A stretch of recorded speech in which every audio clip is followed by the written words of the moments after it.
Appreciate how many of you are here. I apologize that I only speak English. I'm going to do the best I can. So let's get started. So to be clear, this is who I think you guys are. You're talent managers and directors. You may be of various levels, but you're interested in learning about the future of work. And this is who I am. I work at the intersection of the future of work and the future of learning. So that's working with academic institutions to understand what people need to know and how to learn for the future, as well as companies that already exist to keep their workers trained properly. And this talk is not going to be about what you need to know, but why you need to learn. And that's the big shift that I think we need to make. So the overview of this talk is it's got 4 basic components. I'm going to talk about the speed of change. The speed of technology change is the important thing that's underpinning. It's the base of all the other things I'm going to talk about. Then I'm going to talk about how work is changing and how it has already changed. And then who the workers are and where they are in the world. And then finally, how we need to think differently about this concept of preparation for work, education, or workforce learning, what you need in your workers. So, there's a Dr. Hilbert at University of Southern California, and he's been looking at all this information that's coming at us every day. And the easiest way to understand it is in newspapers. Even if we don't read them anymore, we know what they are. So back in the 1980s, about 40 newspapers of content was coming at us every day. And then in about 2008, that became 174 newspapers. And then in 2014, it became 280 newspapers. Well, what caused it to go up that much?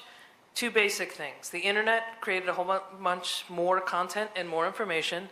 And then the smartphone, the mobile phones you guys are all holding up to take pictures of this, and the social sharing and the WeChat that goes with it creates so much more content coming at us. With that much information coming at us every day, we can't possibly process it all. So something's happening to our species. Our attention span is dropping. We once had a 12-second attention span. We now have an 8-second attention span. And sadly, a goldfish has a 9-second attention span. So our attention span is less than that of a goldfish right now. The reason I present with a lot of visuals like this is that not only do we have a language barrier here in that I don't speak Chinese, but every time you see a word, you decipher those symbols to understand what they mean and then form a picture in your brain. In the case of this talk, you transfer those symbols from my language to your language to a symbol in your brain. And if I just use a symbol, you can automatically store it in your brain. So as much as possible, I try to use visuals.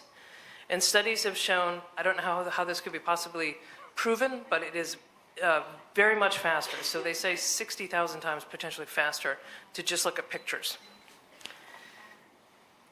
We are now looking at, for you guys who have kids in the room, potentially the last generation to learn to drive. That's a huge cultural shift in terms of a rite of passage, of becoming an adult, of creating independence. I see how you guys are all holding up your phones to take pictures. We've talked about WeChat, which it seems like everybody's on. I just joined it 4 or 5 days ago, so I'm a little blown away with the reality of that. But if we consider that, if I took all your phones away right now, and I said, how many people could you call or text? How many people? 5. How many people 10 years ago? You've already outsourced that part of your brain. You're already part robot. You've already said, I don't need to store that information anymore. It's stored externally. You're carrying that cloud around in your hand. How many of you guys are carrying this anymore? Gerald sent me this picture of a coffee shop near his house. They don't even take cash anymore. So if we look at what's happened relatively quickly, you can see that we're already in the midst of some pretty massive change. This is the original iPhone from the US, but it's meant to stand in for any cell phone device, so if you use a different one. What's it used for? Well, when it first came out, it was for calls, and maybe for emails, and texts, and phone calls, and photos, I'm sorry. Then it became for music, and movies, and games, and then you could check your bank account, then social media, then it became your entire wallet, Then it became Uber and Airbnb for us, which is DD for you guys. Then Siri is your artificial assistant. Then you can do all your shopping on there. You can order food and have it delivered. You can use WeChat and WhatsApp. It can be your whole healthcare profile, including your glucose monitor if you're a diabetic or any other chronic condition. Can track your fitness steps. So this one device, which is now just 10 years old, does all of those things. And if that's happened in 10 years, what's going to happen in the next 10 years? So in 2015, something happened here in your country. I don't know how many of you guys know about this, and I know I'm going to botch the, how I pronounce the name of the city, but a 57-story building was built in 19 days through a 3D printer. How many workers did it used to take to build a building that size? That was built with very few workers, some planners, and a 3D printing machine that built 3 stories a day. This company also built 10 houses in 3 days. Think of all those workers that used to build like that. Not that I'm a fan of this, but I am American. You can now 3D print a gun that shoots bullets. You can also 3D print a pizza. This was actually developed for the astronauts in NASA so that they could print different kinds of food when they're in space. The FDA, which is our government regulations, created a machine that allows people to 3D print pills at home. Not everybody has it yet, but they've proven that you could do it. So if you can print a building, you can print a gun, you can print a pizza, and you can print your prescriptions, how many jobs was that? This isn't the future. All of these things have already been proven. That's not just physical construction of goods. It's also cognitive or knowledge workers. So there's a company called Ross. It's an artificial intelligence lawyer. So instead of a law school graduate getting a job as a researcher, a company will subscribe to Ross as a software. It will read reams of documents. It will render an opinion on legal research. It's all an algorithm. It's all software. And it all exists and has for a couple of years now. IBM also has a way of applying Watson, which is this artificial intelligence platform, to read MRIs, to read radiology, medical reports, and diagnose and suggest treatments for cancer. That's replacing a lot of what doctors do. And in the US, Automated Insights is the name of a software platform built upon Watson that creates the stories for all of our financial service reports and all of our sports reports. So when I read like this Red Sox score, I'll read at the bottom, it will say, generated by Automated Insights. That's a robot writing those stories. Did you guys know this stuff before? Is this new information? Looks like new information.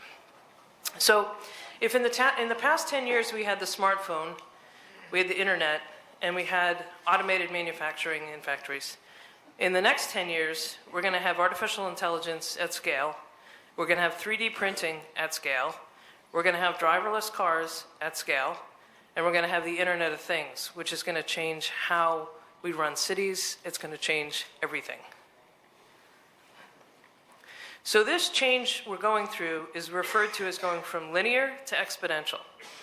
Linear is as we've always progressed. And if you think about it in terms of steps, if you took 30 linear steps, that means 1, 2, 3, 4, 5.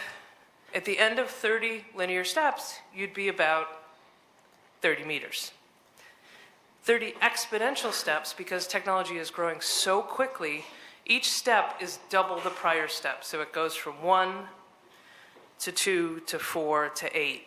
And each step gets farther and farther apart, so that at the end of 30 exponential steps, you're 1 billion meters, or 26 times around the globe. And we're just beginning to feel the impact of that accelerated change. Not only is technology growing faster, if you look at all the things that are coming out, some of the things we've talked about, but we're adopting technology much more quickly than we ever have before. Some of the numbers I have are from the US. So like when electricity first came out, it took 47 years for it to reach 25% of US households. The mobile phone took 5 years. So technology is coming out faster and faster, but we're adopting and integrating into our lives much more quickly. So these are Chinese longevity numbers. So in each of these years, if you were born in that year, that was your average life expectancy. So we have all this change going on, and we also have the greatest extension in longevity that we've ever had before. So we're all, as a species, living much longer, while change is happening much more quickly.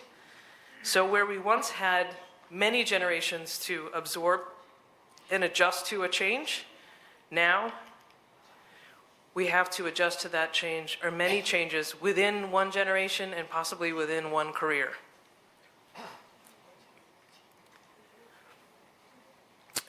So as a species, we get smarter, not as individuals, but as a species over time. I'm allegedly smarter than my great-great-great-great-great-grandmother and great-great-great-grandfather. But that's not as fast as machines are getting smarter. And so we're almost at a point where machines are going to be smarter than we are. So we have to decide as humans, what do we want to do about that? This is a concept that's been referred to as the fourth industrial revolution. Prior industrial revolutions were massive changes in how we communicate, move, and manage economic activity. And those changes can have impacts that are assistive. They help us as humans do things we already do, or they could replace what humans do. And we have two realms of that. We have the physical, what we do, like building things manually or moving things, and then we have the things that we think about. And if we look at the steam engine, was assistive physically. It didn't change cognitively what we did, didn't change our knowledge work. Electricity did change some of our knowledge work because we could have electric calculators and that kind of things that made it easier to do computations. Information technology really had a pretty big impact on our knowledge work, but they're expecting this fourth industrial revolution to replace a lot of our knowledge work. And when that starts replacing our knowledge work as well as replacing our physical work, we have to think about what we do, how we prepare for work, and what work means to us as humans. So just to summarize that first section, in 10 years, the mobile smartphone has changed many things. That change ahead will be much faster. The technology changes ahead will change not just physical labor, but also mental or cognitive work.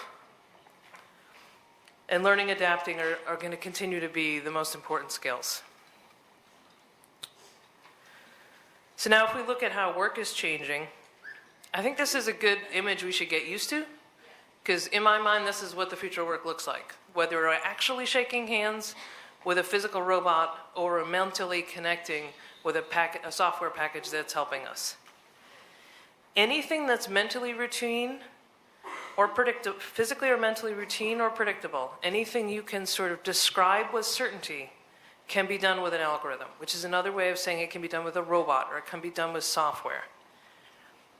65% of students in grade school today will go into jobs that do not exist.